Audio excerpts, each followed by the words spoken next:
ಅಮಜದ್ ಭಾई ಮುಂದೆ ಹೋಗ್ಬೇಡ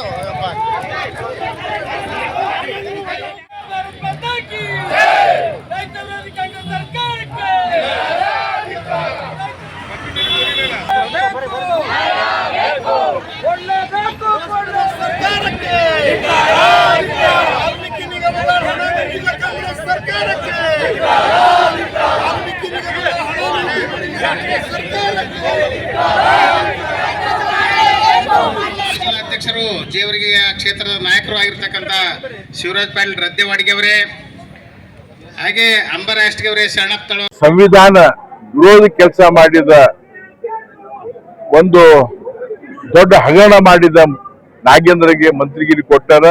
ಅವ್ರಿಗೆ ವಜಾ ಮಾಡಬೇಕು, ಅವ್ರಿಗೆ ಕೊಡ್ಲಿ ಬೇಡ ಅಂತ ಹೇಳಲ್ಲ, ಕ್ಲೀನ್ ಚಿಟ್ ತಗೊಳ್ಳಿ. ಅವ್ರಿಗೆ ಇಡಿ ಆಗ್ಲಿ ಏನೇನು ಎನ್ಕ್ವೈರಿ ಆಗ್ಲಿ ಆದ್ಮ್ಯಾಗ ಅವ್ರಿಗೆ ಮಾಡ್ಲಿ, ಅವ್ರಿಗೆ ನಮ್ದೇನು ಅಭ್ಯಂತರ ಇಲ್ಲ. ಅದಕ್ಕೆ ನಾವೆಲ್ಲರೂ ಇವತ್ತು ಬೆಳಿಗ್ಗೆ 10 ಗಂಟೆಯಿಂದ ಇಲ್ಲಿವರೆಗೆ ನಾವು ನಡ್ಕೊಂಡ್ ಬಂದೀವಿ ಎಲ್ಲರ ಪಾರ್ಟಿಯವರು.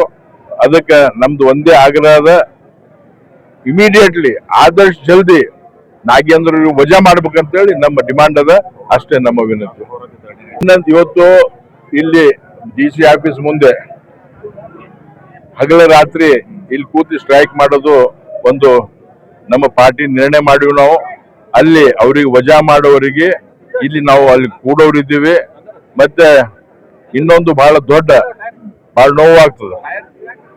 ನಾವು ಎರಡು ಮಾತು ಹೇಳ್ತೀವಿ, ಒಂದೇ ಮಾತರಂ ಗೀತೆ. AICCI ಪ್ರೆಸಿಡೆಂಟ್ ಮಲ್ಲಿಕಾರ್ಜುನ್ ಖರ್ಗೆ ಅವರು ಮತ್ತೆ ಸೋನಿಯಾ ಗಾಂಧಿ ಅವರು ಒಂದೇ ಮಾತರಂ ಗೀತೆಗೆ 3ನೇ 4ನೇ ಸಾಲ ಹಾಡಲಿಕ್ಕೆ ಅವರು ಹಾಡಿದಾಗ ಅದನ್ನ ಕೈ ಸೊನ್ನೆ ತೋರಿಸಿ ನಿಲ್ಸಿದ್ದಾರೆ. ಅದಕ್ಕೆ ಒಂದೇ ಮಾತರಂ ಹಾಡಕ್ಕೆ ಅನ್ಯಾಯ ಮಾಡ್ಯಾರ. ದೇಶಕ್ಕೆ ಯಾರ್ಯಾರು ಹಿಂದೆ ದೇಶದ ಸ್ವಾತಂತ್ರ್ಯವಾಗಿ ಯಾರ್ಯಾರು ಹೋರಾಟ ಮಾಡ್ಯಾರ ಅಂತವ್ರಿಗೆ ಅನ್ಯಾಯ ಆಗ್ಯದ. ಅದನ್ನ ಖಂಡಿಸ್ತೀವಿ. ಕೂಡಲೇ ದೊಡ್ಡ ವ್ಯಕ್ತಿ ಹೇಳ್ತೀವಿ ನಾವು, ಜನರಿಗೆ ನೀವು ಕ್ಷಮಾಪಣೆ ಕೇಳ್ಬೇಕಂತ ಹೇಳಿ ನಮ್ಮ ಒತ್ತಾಯ ಇದೆ ಅಷ್ಟೇ.